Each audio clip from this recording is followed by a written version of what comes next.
我还是想要跟您商量一下。我先接个电话啊。喂，李丽要求索赔20万，她是在碰瓷儿吗？啊？我现在跟他在一起呢，我不知道啊，什么情况啊？那正好，你就告诉他，我们的客户本打算想让步的，但是他现在这么得寸进尺，那就直接等着法院判吧。还有，我劝你别管他的事儿了，省得给自己添麻烦。哎，还有，他根没跟你说过他的案子走过劳动仲裁啊，然后直接被仲裁委驳回了。你说什么？仲裁？我上电梯先不跟你说了。什么时候在什么地方？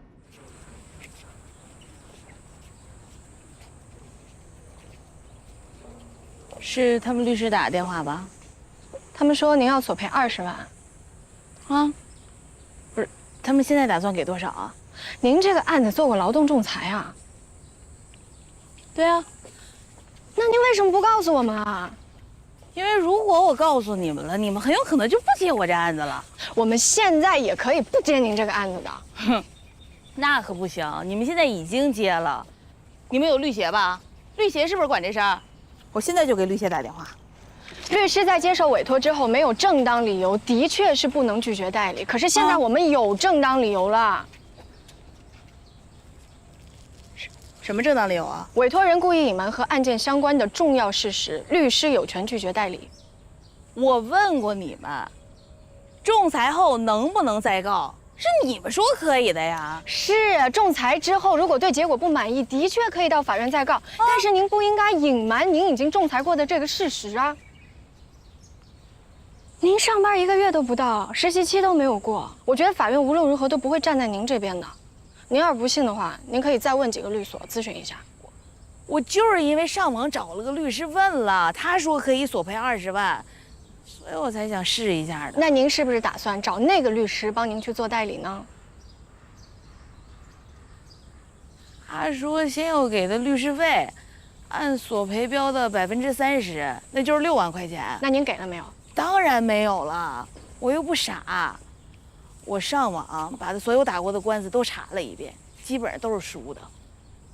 我觉得他就是满嘴跑火车，想骗个首付款，我还是信任你们。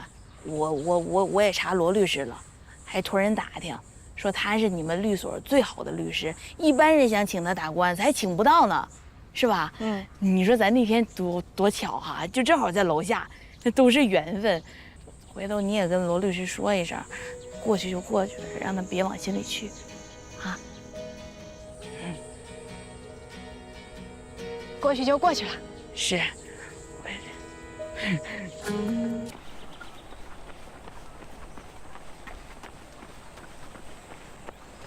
凤老大让你来找我呀？如果我说我故意跑到这儿来和你偶遇，你会信吗？他不生我气了？怎么着？你想让他8抬大轿把你给抬回去啊？那你的意思是我黑不提白不提回去上班，就当什么都没有发生过？我不反对你一声大笑出门去，但是啊，你能不能帮我个小忙先？什么事儿？我有一个朋友代购药品，现在取保候审。这可不是一个小忙。但是你是一个好人啊。没你想象的那么好。我已经跟马师傅说好了。让他按上班的时间来接你，一会儿见了。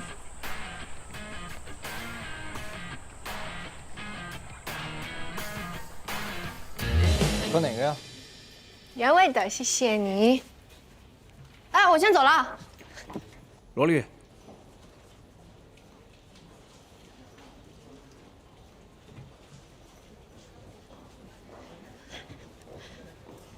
罗老师。请您喝养乐多。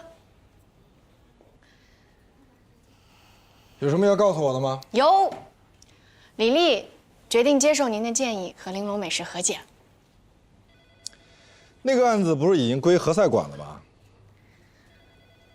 他想让我跟您解释一下，他当时就孕激素导致情绪失控。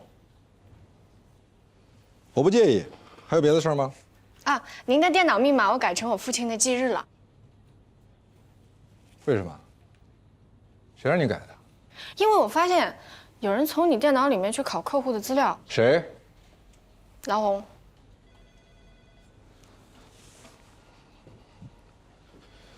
改回去，改回去。